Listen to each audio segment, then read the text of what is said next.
welcome to ActiveNet Insights. ActiveNet Insights are all about helping our buyers to understand the brilliant services that our suppliers are offering.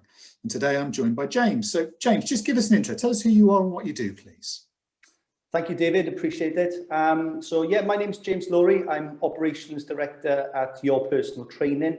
I've been around the fitness industry for sort of 15 plus years. I know I don't look it age-wise, David, but I spent a lot of my kind of early years working for commercial gyms, so the likes of JJB Fitness. I run a few health clubs with a Sporter health clubs back in the day as well. And kind of my natural progression journey there, I had a passion for fitness and serving the members. So personal training was an obvious choice for me. So I started with a company as a personal trainer. I became a regional manager with Your PT, and now I'm an operation director and part owner of the company as well. So we're really excited about the years to come. But yeah, as a company, Your PT, we've been around since 2008. Currently work with around 300 plus gyms across the UK, and we support over 400 personal trainers within our framework. Yeah, that's fantastic. And that's a really great story of progression and the opportunities that exist, because sometimes we get into a career path and it feels very narrow, but from your point of view, that's just wonderful. To get to a position where you own and run a business must be really satisfying for you. Oh, certainly is, absolutely. And the last kind of year have not come without their challenges, and we've kind of reverted to a default mechanism, which is to support personal trainers. So we've been kind of working hard on CPD accreditation, on ensuring that our PTs are in the best shape possible to bounce back after the pandemic.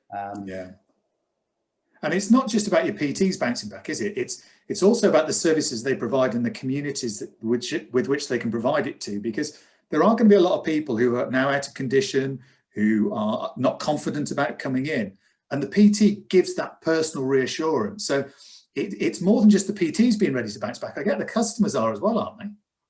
Absolutely, yeah, 100%. I think we've been engaged in online gym programs and exercise plans over the last year or so, and there is a clear kind of factor in there that members are ready to get back into gym facilities to support their health and fitness goals.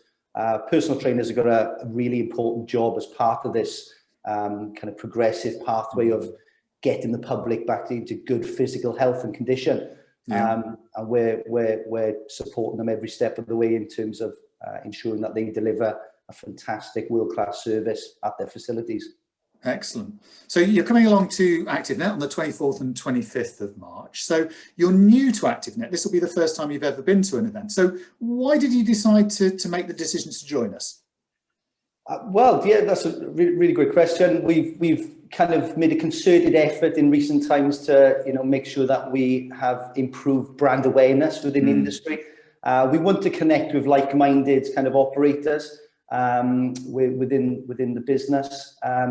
And I've never had a bad word said about ActiveNet, David. So we think we believe it's a sensible choice, a great opportunity to network, and we're really looking forward to the event.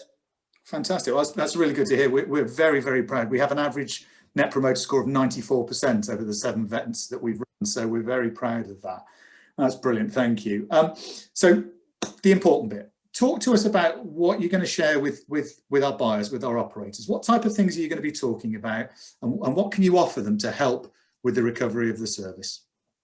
Absolutely. So Your Personal Training, we effectively have a zero-cost solution for gym operators, where we place personal trainers in facilities and support personal trainers. So we almost create a PT culture and a PT service, which in turn will benefit the member experience at the facility. We're not just a one-trick pony. We do have some fantastic digital innovations, which can also support a wider audience and a wider demographic from an in-club perspective. So we, obviously there's been tough times in the industry in the last 12 months, particularly with self-employed personal trainers. But we do very much pride ourselves on the support. So we're ready to remobilise with 300 plus personal trainers. Wow. And a waiting list of PTs who are looking forward to getting into the industry and getting off to the best possible start. Okay, so I'm really interested in that sort of no cost piece. So what does it mean? How does an organisation interact with you? What's their decision-making process, and what do you provide? So from that perspective, we normally do sort of site audits to ensure that there's an ability to develop a personal training model within a club. But if a PT, if a company decides to use your personal training provision services, we would recruit and support the personal trainers within the facility. The PTs are all self-employed.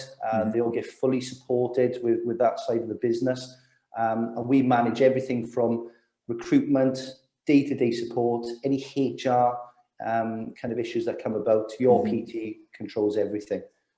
With the nature of the model, there is a transaction of license fees, and we work on a split commission basis then with the operator. So it's no cost to them, but they create a revenue stream as a result of working with your PT. Okay, so give us a story. Give us the best interaction activity that you've got out there with an organisation. Give us a view of what happened as a result of your PT being commissioned to deliver PT services. So we got a great example. Naturally, we work with a lot of trusts. We work a lot in the trust sector, but we've got a standalone site in Manchester, which is a really good kind of testimonial of our services. Yeah. The Waterside Health Club, which is based in Didsbury in Manchester, it's got around 7,000 members. So it's a bustling facility. And I think over the years, they've always had kind of 1 to 2 personal trainers operating out of there. And the reasoning being is that they weren't focused, they weren't committed to recruiting and supporting personal trainers. So they naturally had kind of that conveyor belt approach where they'd recruit someone good and they'd subsequently lose them after a few months' time. I mentioned earlier in our pre-call that, you know, our length of stay with your PT is 38 months. Wow. So we've got an industry-leading length of stay with our personal trainers. But in addition to that, the Waterside was operating with 12 personal trainers when we closed back in March. So they will reopen with 11 personal trainers. So even within that year, we've only lost 1.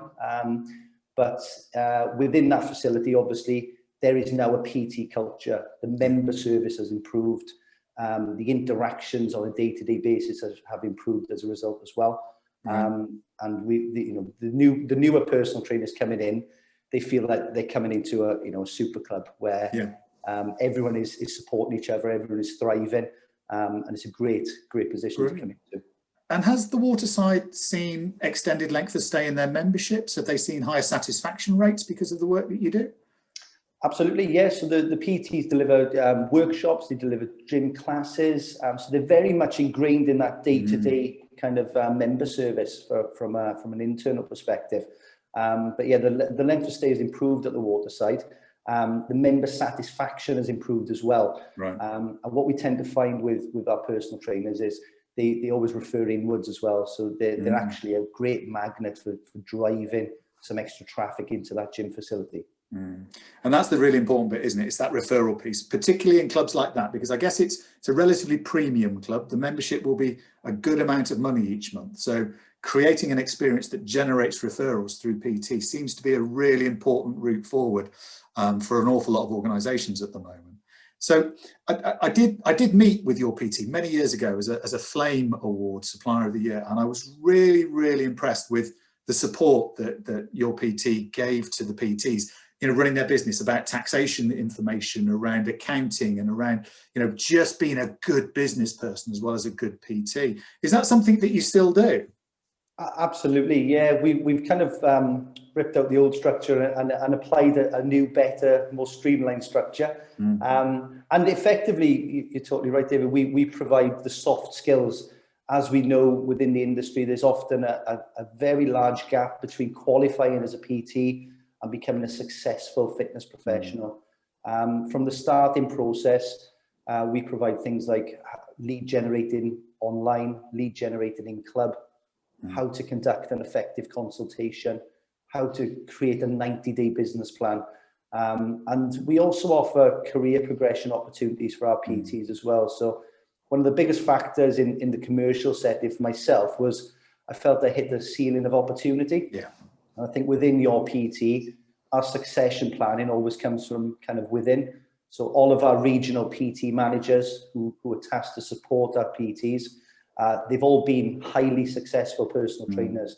So it's a very authentic approach that we've adopted with your PT. And I guess my story kind of pays testimony to that as well, coming through the progression journey. That's brilliant. James, thank you so much for your time, and thank you for coming to ActiveNet. Really looking forward to seeing you at the event, and thank you for sharing with us all of that information around your PT. Take care, and we'll see you on the 24th. Cheers. Thank you, David. Bye-bye.